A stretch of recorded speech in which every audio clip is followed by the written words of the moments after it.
Good morning all of you. Class 8 CBSE board. कल हम लोग पढ़े थे हिंदी ग्रामर में पहला चैप्टर, हिंदी व्याकरण में कल हम लोग पहला चैप्टर पढ़े थे। पहले चैप्टर का क्वेश्चन आंसर, खाली स्थान, सही गलत जो कुछ भी है उसको आप लोग कॉपी में कंप्लीट कर लीजिएगा, नोट कर लीजिएगा सब लोग। आज पढ़ेंगे दूसरा चैप्टर। कल हम लोगों ने पढ़ा था व्याकरण। हम लोग पढ़े थे वैसे भाषा, लिपि और व्याकरण, लेकिन व्याकरण के 3 रूप पढ़े थे कल हम लोग। व्याकरण के 3 रूप होते हैं, कौन कौन से? वर्ण विचार, वर्ण विचार, और क्या पढ़े थे? शब्द विचार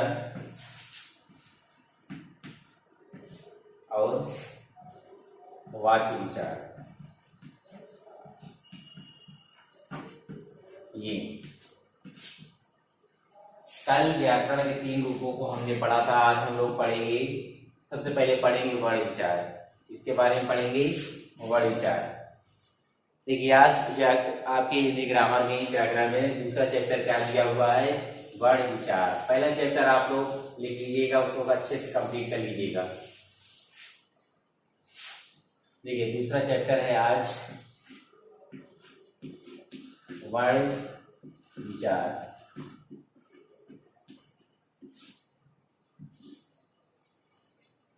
वर्ण विचार। भाषा की बात छोटी छोटी ध्वनि, भाषा की बात छोटी छोटी ध्वनि या इकाई जिसके और टुकड़े नहीं किए जा सकते हैं वह वर्ण कहलाते हैं। क्या कहलाता है? वर्ण कहते। भाषा की बात छोटी छोटी इकाई जिसके और टुकड़े नहीं किए जा सकते हैं वर्ण कहते हैं, वर्ण अच्छा कहते हैं। वर्णों को एक व्यवस्थित समूह में रखने के, यानी इन्हीं वर्णों को हम एक व्यवस्थित क्रम में या समूह में रख दें, इसी को हम वर्णमाला कहते हैं। अर्थात वर्णों का व्यवस्थित समूह ही वर्णमाला कहलाता है। तो आप समझ गए वर्ण क्या है? वर्ण क्या है? वर्ण क्या है? देखिए भाषा की,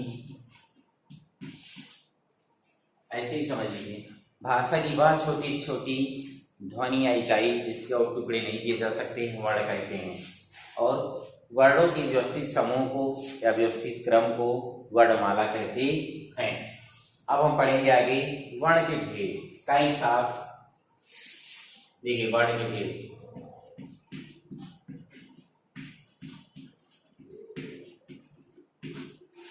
वर्ण के काइंड्स ऑफ लेटर्स, वर्ण के भेद। वर्ण 2 प्रकार के होते हैं, कौन कौन से? स्वर और दूसरा कौन सा होता है? व्यंजन। कौन कौन से होते हैं? स्वर और व्यंजन। स्वर और व्यंजन। ये स्वर क्या होते हैं? जिन वर्णों के उच्चारण के लिए किसी की सहायता नहीं लेनी पड़ती है वो स्वर कहलाते हैं। अर्थात ये किसी की सहायता ना ले, बिना किसी की सहायता से जिनको हम पढ़ सकें, बोल सकें, उच्चारित कर सकें, वो क्या कहलाते हैं? स्वर कहलाते हैं। जबकि व्यंजन क्या होते हैं? ये स्वरों की सहायता लेते हैं, लेकिन स्वर को किसी की सहायता की जरूरत नहीं होती है। हिंदी में स्वरों की संख्या कितनी है? कुल 11। हिंदी में स्वरों की संख्या कुल कितनी है?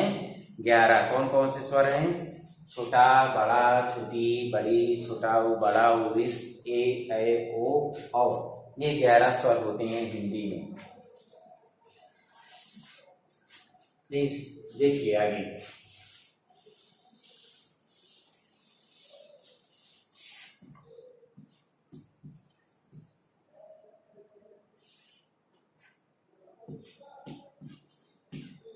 स्वर।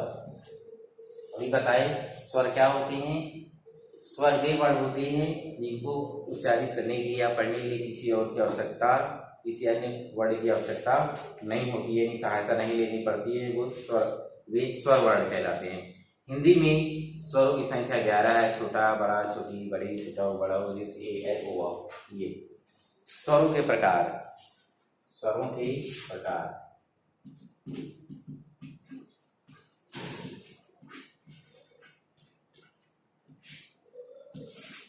स्वरों के प्रकार देखिए, पहला है ह्रस्व स्वर। स्वर कितने प्रकार के हैं? 3 प्रकार के। कितने प्रकार के दिए गए हैं? 3 प्रकार के। पहला क्या है? ह्रस्व स्वर। दूसरा क्या है? दीर्घ स्वर। क्या है? दीर्घ स्वर। तीसरा क्या है? प्लुत स्वर। प्लुत स्वर। तीसरा क्या है? प्लुत स्वर। ये 3 स्वर दिए गए हैं। देखिए, ह्रस्व स्वर क्या होते हैं? जिन स्वरों के उच्चारण में बहुत कम समय लगता है, जिन स्वरों के उच्चारण में एक मात्रा का समय लगता है, वो ह्रस्व स्वर कहलाते हैं। जैसे एग्जाम्पल है छोटा, छोटी, छोटाऊ और रिस। ये क्या होते हैं? ह्रस्व स्वर कहलाते हैं। दीर्घ स्वर क्या होते हैं? दीर्घ स्वर के उच्चारण में ह्रस्व स्वर से दोगुना समय लगता है। इसमें अगर मान लिया जैसे इसमें 1 सेकंड लगा, इसमें कितना लगेगा? 2 सेकंड लगेगा।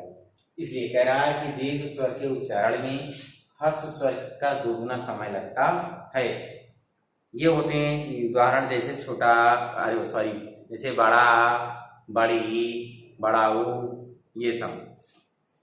ठीक है। प्लुत स्वर क्या होते हैं?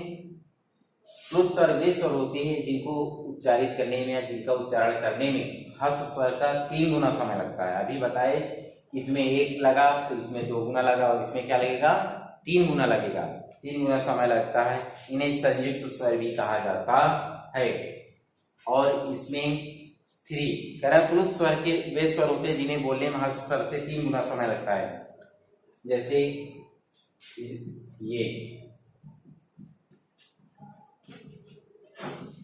ओम, इसको 3 समय लगता है। ऐसे स्वर के आगे 3 अंक लगा दिए। ये दिया है ओम मना, इसमें देखिए ये 3 अंक लगा हुआ है। जिसमें भी इस प्रकार के 3 अंक लगे रहेंगे, जिनको पढ़ने में बहुत समय लगेगा, उसको हम क्या बोलेंगे? प्लुत स्वर बोलेंगे। और आप आसानी से पहचान सकते हैं कि ये कौन से स्वर के उदाहरण हैं। देखिए, आगे है स्वरों की मात्राएं। क्या दिया हुआ है? आप समझ गए ह्रस्व स्वर क्या है? स्वर कितने प्रकार के हैं? 3 प्रकार के, ह्रस्व स्वर, दीर्घ स्वर और प्लुत स्वर। ह्रस्व स्वर क्या होते हैं? वे स्वर जिनको पढ़ने में 1 मात्रा का समय लगता है, ह्रस्व स्वर कहलाते हैं। जैसे छोटा, छोटी, छोटाऊ, रिस। दीर्घ स्वर जिनको पढ़ने में या जिनको उच्चारित करने में ह्रस्व स्वर का 2 गुना समय लगता है, उसको हम क्या कहते हैं? दीर्घ स्वर कहते हैं। जैसे बड़ा, बड़ी, बड़ाऊ, ए, ऐ, ओ, औ, ये सब क्या है? दीर्घ स्वर होते हैं। प्लुत स्वर क्या होते हैं? प्लुत स्वर वे स्वर होते हैं जिनको उच्चारित करने में या पढ़ने में ह्रस्व स्वर का 3 गुना समय लगता है, वो प्लुत स्वर कहलाते हैं। जैसे ओम। ठीक है। अब है स्वरों की मात्राएं। क्या दिया है? स्वरों की मात्राएं।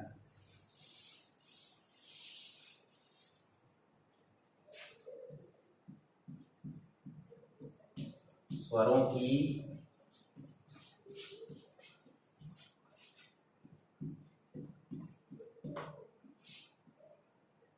मात्राएं। देखिए, मात्राएं स्वरों के जिन चिन्हों का प्रयोग व्यंजन के साथ में किया जाता है। स्वरों के जिन चिन्हों का प्रयोग हम व्यंजन के साथ करते हैं, उसी को हम क्या कहते हैं? मात्राएं कहते हैं। क्या कहते हैं? मात्राएं कहते हैं। उन चिन्हों को ही हम मात्रा कहते हैं। क्या होता है मात्रा? स्वरों के जिन चिन्हों का प्रयोग हम व्यंजन के साथ करते हैं, वही मात्रा कहलाता है। या आ स्वर के अतिरिक्त, छोटा आ के अतिरिक्त सभी स्वरों की मात्रा निश्चित होती है। स्वरों के साथ जब व्यंजनों का मेल होता है तो स्वर अपने मूल रूप में नहीं लिखे जाते हैं। यानी स्वर और व्यंजन का जब मेल होता है तो स्वर को हम मूल रूप में नहीं लिखते हैं, बल्कि इसकी जगह पर क्या लिखते हैं, स्वरों के चिन्हों का प्रयोग करते हैं। क्या करते हैं, स्वरों के चिन्हों का प्रयोग करते हैं, अर्थात चिन्ह अर्थात मात्राओं का प्रयोग करते हैं। जैसे छोटा की मात्रा है, बड़ा की मात्रा, ये छोटी की मात्रा, बड़ी की मात्रा, छोटा ऊ, बड़ा ऊ,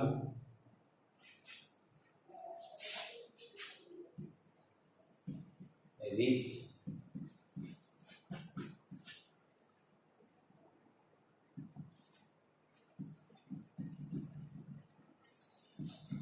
ए,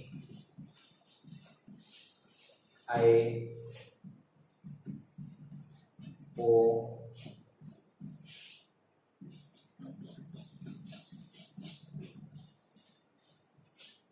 आओ।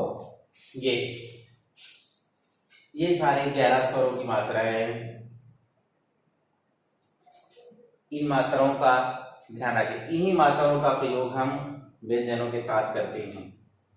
इसको नोट कर लीजिएगा। देखिए अब आगे कुछ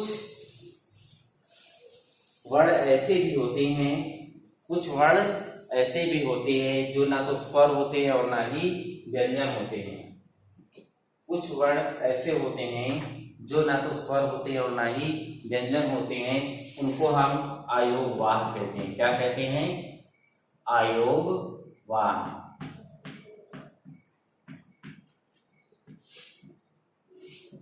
कुछ वर्ण ऐसे होते हैं जो ना तो स्वर होते हैं और ना ही व्यंजन होते हैं, उन्हें हम क्या, अयोगवाह कहते हैं। अयोगवाह, अन और अहा ये दोनों ध्वनियां ऐसी हैं, ये ना तो स्वर होते और ना ही व्यंजन होते, इन्हें अयोगवाह कहते हैं। अयोगवाह के एग्जाम्पल में कौन कौन से हैं, अन और अहा। कौन कौन से, अन और अहा, ये क्या है, अयोगवाह है। ये ना तो स्वर है और ना ही व्यंजन है, जिसका अर्थ है अयोगवाह, अर्थात जिसका अर्थ क्या होता है, योग होने पर भी साथ ना रहे, अर्थात जिसका योग ना होने पर भी साथ रहे। ये योग होता नहीं है लेकिन साथ में लगा रहता है। ठीक है, अनुस्वार, इन्हीं में से और है कुछ अनुस्वार।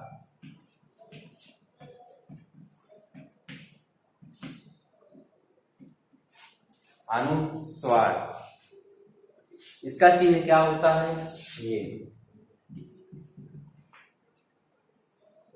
इसका चिन्ह क्या होता है, ये।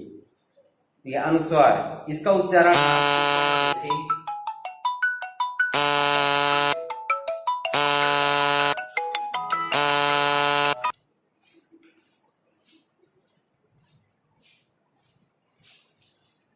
हाँ देखिए, अनुस्वार क्या बता रहे थे, अनुस्वार, अनुस्वार का ये बिंदी है अन, अन का मात्रा जो यही अनुस्वार है, इसका उच्चारण नाक से होता है बेटा। कहाँ से होता है, नाक से। जैसे पंकज, पंकज, लंगूर, ये इसके एग्जाम्पल है। अनुस्वार का उच्चारण कहाँ से होता है, हमेशा नाक से। कहाँ से होता है, नाक से होता है। जैसे पंकज, लंगूर, ये। इसके आगे है अनुनासिक, क्या दिया है, अनुनासिक, अनुनासिक,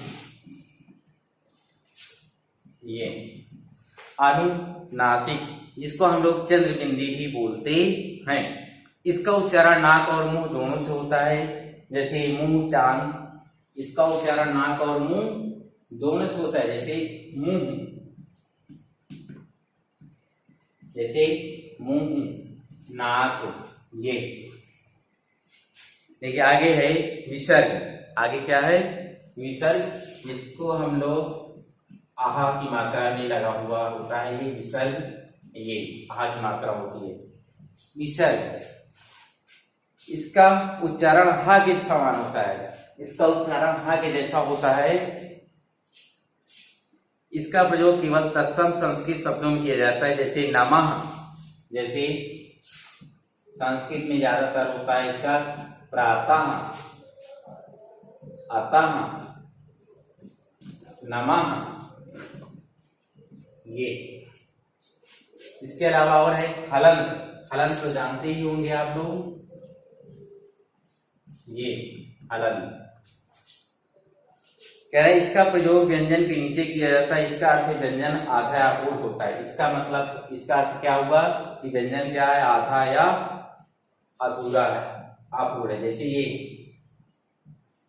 मुद्दा, ये लिखे, लेकिन ये लगा दीजिए। इसका अर्थ क्या हुआ, ये आधा दा है, मुद्दा। और लगा देते हैं जैसे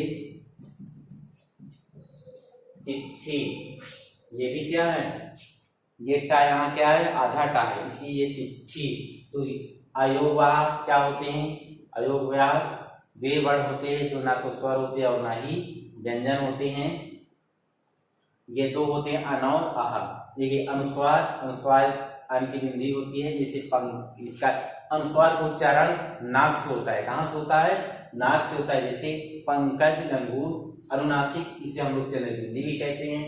इसका उच्चारण मुंह और नाक दोनों से होता है, जैसे मुंह, नाक। विसर्ग, विसर्ग आह की, इसका एग्जाम्पल जो होता है हा के समान होता है, जैसे प्रातः, हा आया ना, अतः, नमः, ये सब। इसके अलावा क्या है, हलंत। हलंत का उपयोग आधे अथा अपूर्ण या आधे वर्ण के लिए किया जाता है, जैसे मुद्दा और चिट्ठी। देखिए ये था आपका स्वर, ये आपने पढ़ा अभी क्या, स्वर। अब हम पढ़ेंगे क्या, व्यंजन। क्या पढ़ेंगे, व्यंजन। इसको नोट कर लीजिएगा।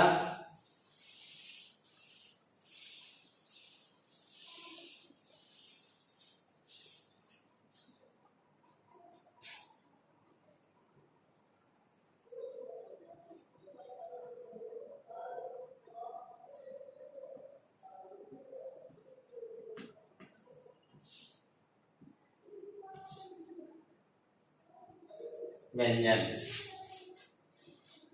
व्यंजन क्या होता है, जिन वर्णों के उच्चारण में स्वर की सहायता, पहले ही बताए थे, स्वर को उच्चारित करने में किसी की सहायता नहीं लेनी पड़ती है, लेकिन वर्णों को उच्चारित करने में करने के लिए, लेकिन व्यंजन, जो वर्ण व्यंजन वर्ण होते हैं उनको उच्चारित करने के लिए स्वर की सहायता लेनी पड़ती है।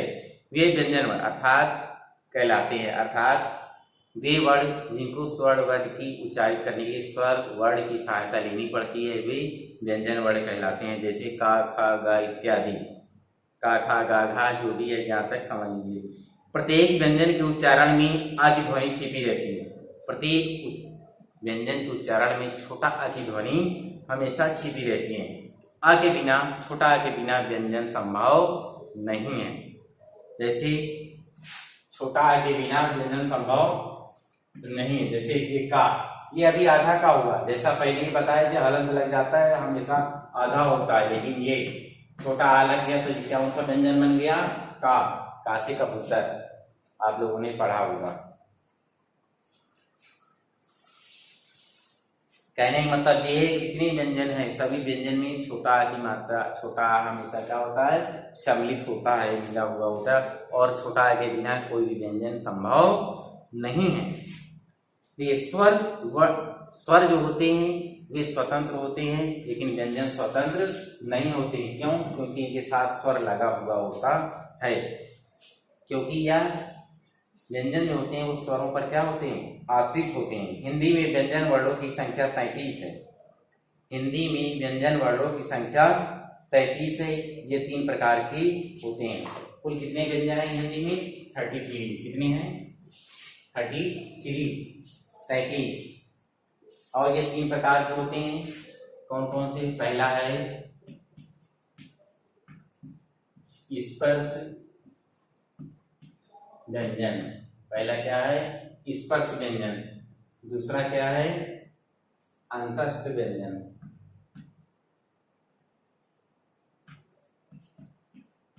अंतस्थ व्यंजन। और तीसरा क्या है, ऊष्म व्यंजन।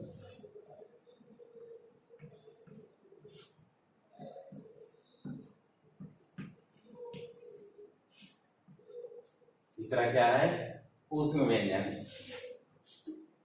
देखिए स्पर्श व्यंजन क्या होता है, वे व्यंजन जो कंठ, तालु, मूर्धा, दंत और ओष्ठ स्थानों के स्पर्श से बोले जाते हैं, चाहे वो कंठ हो, चाहे तालु हो, मूर्धा हो, दंत हो या ओष्ठ हो, स्थानों के साथ ये स्पर्श करते हैं बोले जाते हैं, अर्थात जिन बोलने में जिनका स्पर्श होता है वही स्पर्श व्यंजन कहलाते हैं। इसी से इन्हें स्पर्श व्यंजन कहते हैं। इनकी संख्या 25 होती है।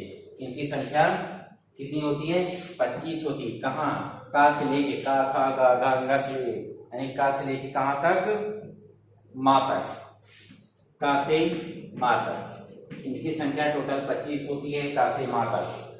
का वर्ग, खा वर्ग, चा वर्ग, ऐसे का, खा, गा, घा, अंगा, चा, छा, जा, झा, इया, टा, टा, डा, टा, ड़ा, ता, था, दा, धा, ना, पा, फा, भा, वा, माँ तक होता है। ये अंतस्थ व्यंजन क्या होते हैं, अंतस्थ यारा लावा, या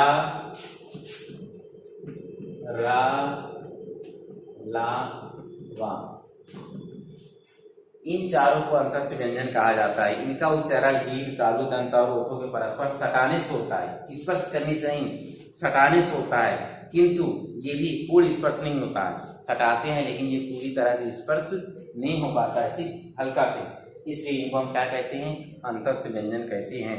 और जो पूरी तरह से स्पर्श हो जाएगा, यानी जो कंठ, तालु, मूर्धा, दंत, कंठस्थ और होठ, नाक, जो पूरी तरह से क्या हो जाएगा, स्पर्श हो जाएगा, उसको हम क्या कहेंगे, स्पर्श व्यंजन। और ये कुल कितने होते हैं, 25 होते हैं। कहाँ से कहाँ तक, का से माँ तक। और अंतस्थ कितने होते हैं, 4 होते हैं, ये यारा लावा, ये 4 होते हैं। ये इनको परस्पर, ये कंठ, ओष्ठ, दंत, ये सब क्या है, सटाने से होता है, लेकिन ये पूर्णतः स्पर्श नहीं करते हैं, इसलिए इनको हम क्या कहते हैं, अंतस्थ व्यंजन कहते हैं। अब क्या बचा, ऊष्म व्यंजन। ऊष्म व्यंजन क्या होता है, ऊष्म व्यंजन 4 हैं, सीटी वाला सा, चकोर वाला सा, सादा सा और हा, ये 4 दिए हुए हैं। ये क्या होते हैं, इन व्यंजनों का उच्चारण एक प्रकार की रगड़ या घर्षण से होता है। इन व्यंजनों का उच्चारण एक प्रकार की रगड़ या घर्षण से होता है, जिससे मुख से ऊष्म वायु निकलती है। क्या निकलती है, ऊष्म वायु उत्पन्न होती है या निकलती है। ये 4 होते हैं, शा, सादा वाला, सकोर वाला सा, सादा सा और हा। देखिए आप जब भी पढ़ेंगे तो आपके मुख से कोई ना कोई ऊष्म वायु बाहर निकलती है। स्पर्श, अंतस्थ और ऊष्म व्यंजनों के अतिरिक्त 3 संयुक्त व्यंजन भी होते हैं। क्या होते हैं, इन तीनों के अतिरिक्त, यानी इन तीनों के अलावा एक और होता है, जिसे हम क्या कहते हैं, संयुक्त व्यंजन कहते हैं। क्या बोलते हैं, संयुक्त व्यंजन बोलते हैं।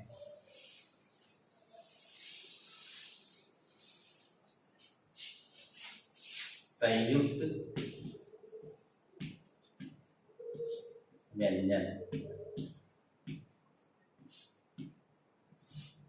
ये होते हैं। इसके अलावा संयुक्त व्यंजन होते हैं।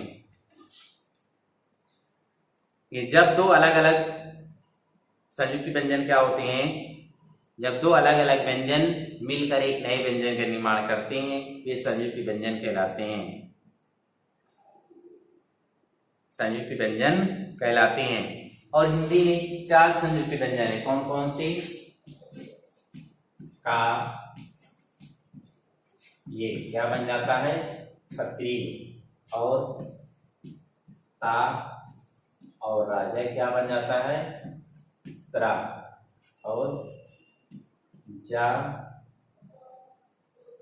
और इया, ये क्या बन जाता है, ज्ञान। और क्या है, शा और रा, ये क्या बन जाता है, ये। हिंदी में 4 संयुक्त व्यंजन है। कौन कौन से, का और सकोर वाला सा मिलाते हैं तो छतरी बनता है, ता और रा मिलाते हैं तो त्रा बनता है, जा और मिलाते हैं क्या बनता है, या, शा और रा मिलाते हैं क्या बनता है, श्रा। ये 4 संयुक्त व्यंजन है। इनसे और हम इनसे हम तमाम शब्द भी बना सकते हैं। ठीक, और एक तो संयुक्त व्यंजन हो गया, और भी होता है, क्या होता है, द्वैत व्यंजन। क्या होता है, द्वैत व्यंजन। ये द्वैत व्यंजन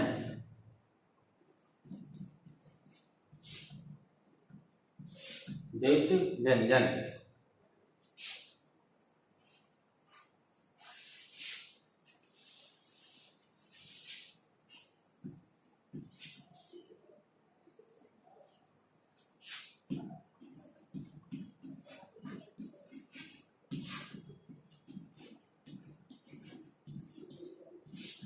ये द्वैत व्यंजन। देखिए द्वैत व्यंजन क्या होता है, जब दो समान व्यंजन ध्वनि आपस में मिलती हैं तब उन्हें द्वैत व्यंजन कहते हैं। जब दो समान ध्वनियां जैसे का, ये का और ये का मिल जाए तो क्या बन जाएगा, ये का और ये का। जब दो समान जो ध्वनियां मिलती हैं तो क्या बन जाती है, द्वैत व्यंजन और संयुक्त व्यंजन, जिसे व्यंजन गुच्छ भी कहा जाता है। इनसे मिलने से कौन से शब्द बनते हैं, जैसे पक्का, ये ऐसे पक्का, मक्का, चक्का, छक्का, ये सब।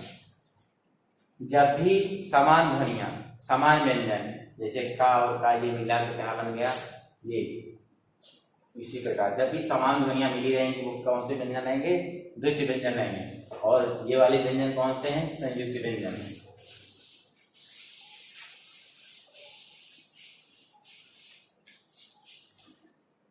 देखिए रा व्यंजन का प्रयोग करते समय नीचे लिखी बातों पर विशेष ध्यान देना चाहिए। रा में स्वर न होने पर उसे रेफ कहा जाता है। क्या कहा जाता है, रेफ कहा जाता है। इस दशा में रा अपने अगले वर्ण के ऊपर, ये इसका हम लोग क्या बोलते हैं, उड़ंतर, ये लगा देते हैं ना कभी कभी, उड़ंतर कहते हैं ना, उड़ रहा ये वाला रा के रूप में प्रयुक्त होता है। जैसे सर्प, सर्दी, मर्जी, वर्षा, कर्ज, धर्म, मर्म आदि।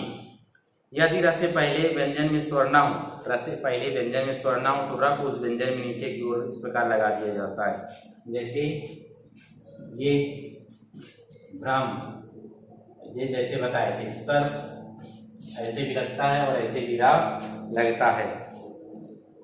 छोटी पाई वाले व्यंजनों के साथ इसका उपयोग हमेशा इस रूप में होता है। जैसे ट्रक, छोटी पाई वालों के साथ, जैसे ये ट्रक, ये भी यहाँ रा लगा हुआ, क्या होता है, ठीक है। ता और श व्यंजनों के साथ रा का रूप संयुक्त रूप में ऐसे होता है, जैसे त्रिभुवन, श्रम, त्रिफला, श्रवण आदि। ये तो दिया था रा व्यंजन के कुछ उपयोग, यानी रा व्यंजन का हम उपयोग, ये कहेंगे रा व्यंजन कहाँ कहाँ और किस प्रकार लगता है। देखिए आगे है उच्चारण के आधार पर व्यंजनों के भेद। उच्चारण के आधार पर, उच्चारण यानी बोलने के आधार पर कितने हैं। पहला है अल्प प्राण, क्या दिया है, अल्प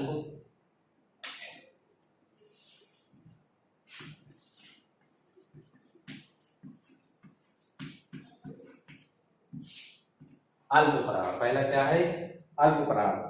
जिन वर्णों को उच्चारण करते समय मुख से श्वास वायु कम मात्रा में बाहर आती है उन्हें अल्प प्राण व्यंजन कहते हैं। यानी जिनको बोलने में श्वास वायु यानी सांस द्वारा हल्का वायु बाहर निकलती है उसे हम अल्प प्राण, नाम से पता चल, अल्प मतलब थोड़ा, प्राण मतलब वायु।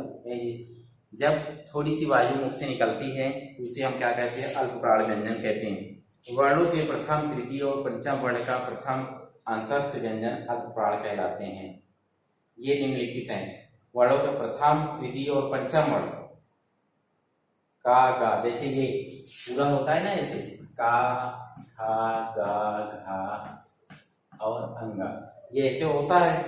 का, खा, गा, घा, ऐसे करें। वर्णों का प्रथम यहाँ पर पहले, ये पूरा एक समूह है, प्रथम, तृतीय और पंचम, ये तीनों क्या हैं, अल्प प्राण है। क्या है ये तीनों, अल्प प्राण है। इसी तरह चाचा झाझैया वाले में पहला, फिर तीसरा और फिर लास्ट, ये क्या हो जाएगा, अल्प प्राण हो जाएंगे। क्या हो जाएंगे, अल्प प्राण के ये उदाहरण होते हैं। तो आप समझ गए होंगे, का, खा, गा, घा, ये 5 समूह, 5 वर्णों का एक समूह होता है, एक वर्ग होता है। तो इन पांचों में पहला, तीसरा और आखिरी, यानी पहला, तीसरा और पांचवा, ये दो तीनों क्या होते हैं, अल्प प्राण। क्या होते हैं, अल्प प्राण। अब इसी तरह दूसरा क्या है, महाप्राण। क्या है, महाप्राण। जिन वर्णों को उच्चारण करते समय मुख से श्वास वायु अधिक मात्रा में और अधिक गति से निकलती है उन्हें महाप्राण व्यंजन कहते हैं। अभी इसमें क्या था, वायु कम मात्रा में निकल रही थी, इसमें क्या होगा, अधिक मात्रा में, महाप्राण, महा बहुत ज्यादा निकलती है, इसे महाप्राण व्यंजन कहते हैं। वर्णों के तृतीय चतुर्थ और उस वर्ण प्राण कहलाते हैं।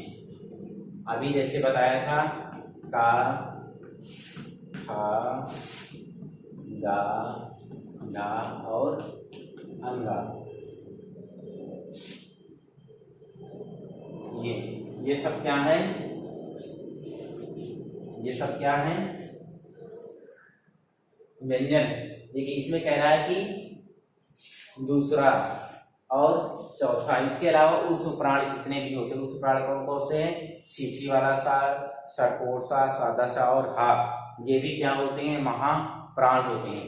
देखिए अभी क्या, ये दोनों क्या है, महाप्राण है, क्या है, महाप्राण, ये दोनों क्या हो गए, महाप्राण, और बाकी ये तीनों क्या हो गए, अल्पप्राण, ये दोनों क्या हुए,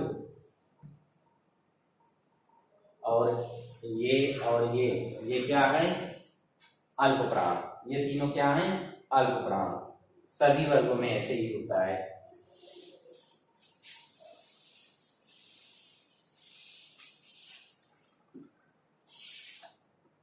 देखिए कुछ रिवीजन वर्क दिया हुआ है, उसको आप लोग रिवीजन करिए।